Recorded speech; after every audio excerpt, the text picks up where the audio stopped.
Hello and welcome to my Busch Gardens Tampa ride ranking.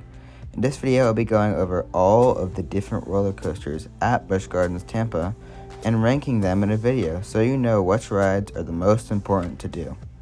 In this video I will be ranking these as if I am riding in my favorite row on each of these rides. For example, Kumba in the front is a lot higher ranked than Kumba in the back. Let's get started with number 10. Air Grover.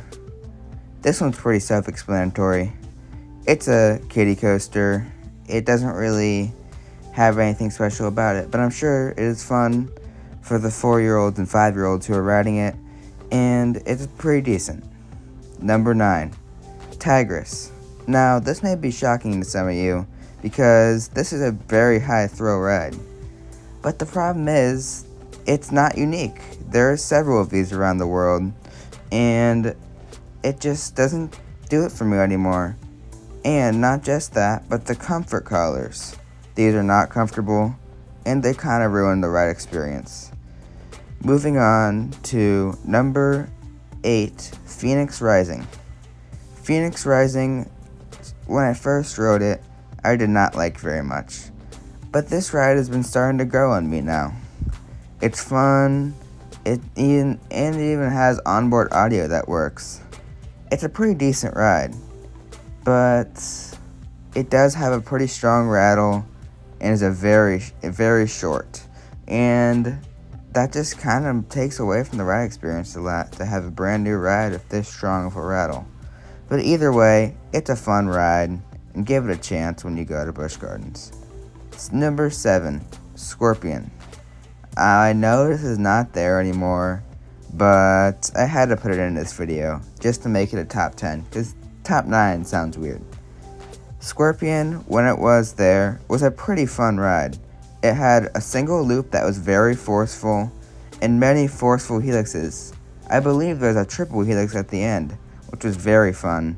And overall, this was a great ride, especially in the front row. It's such a shame they removed it, but I can understand it being a 45-year-old roller coaster. And yeah, it's just really... Number 6, Cobra's Curse. Cobra's Curse is a Mack family coaster that is spinning, but not just spinning.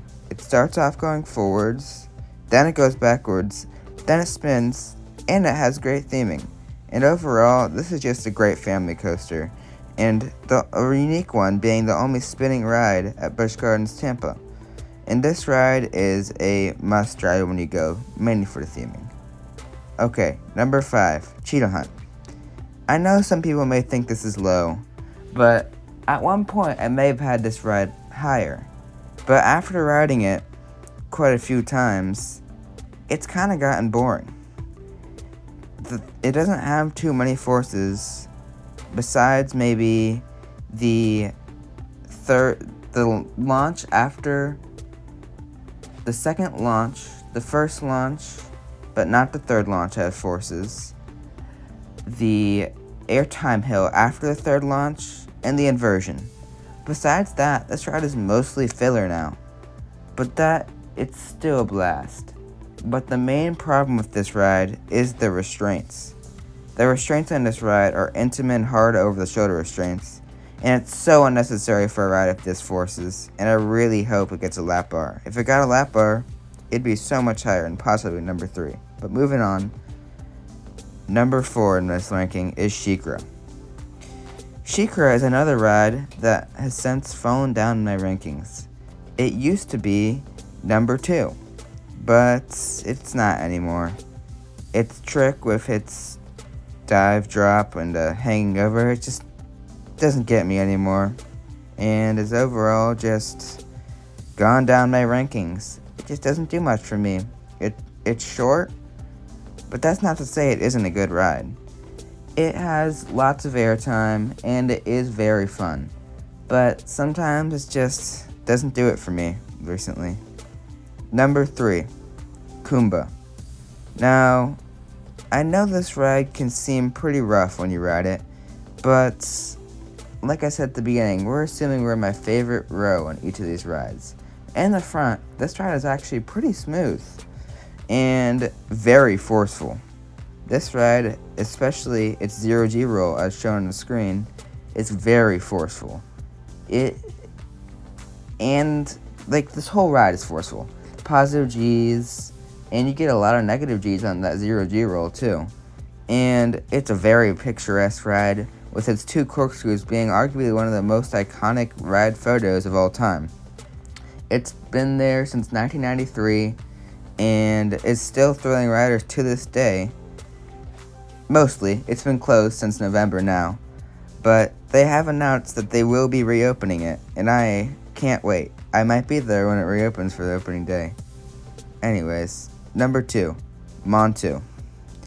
Now, this ride used to be number 3 when I had Shikra above it, but it has since changed because Shikra has gotten old and this ride has only gotten better for me.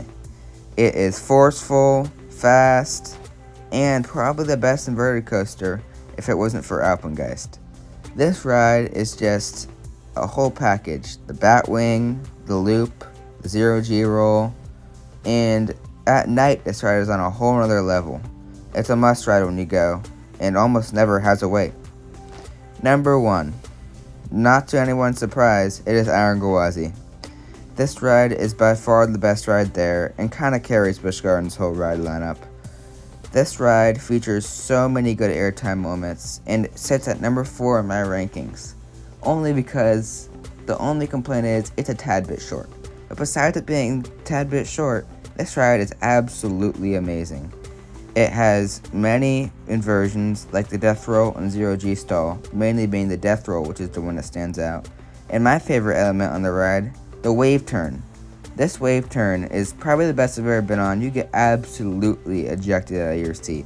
And this ride probably has about 12 moments of ejector airtime.